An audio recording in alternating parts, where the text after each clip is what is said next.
In this video, we're going to be looking at how we can calculate the product moment correlation coefficient and the equation of the linear regression line. The product moment correlation coefficient is a measure of the linear relationship between two things.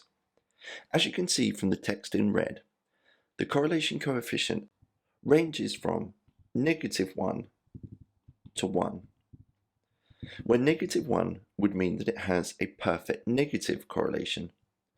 A value of 1 would mean that it's got a perfect positive correlation.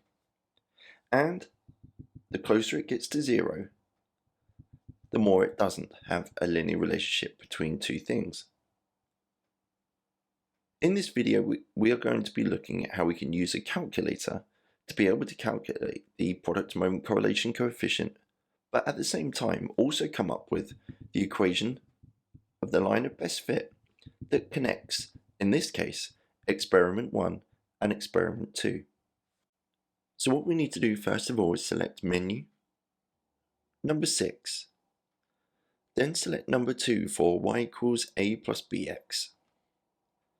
It then brings up a table for all of my values of x and y.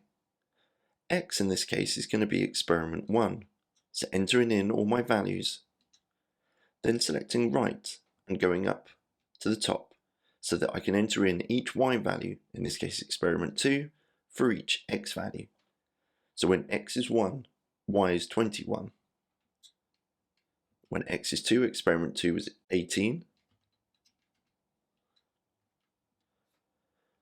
When the data has all been entered, select option and then regression calculation, number 4.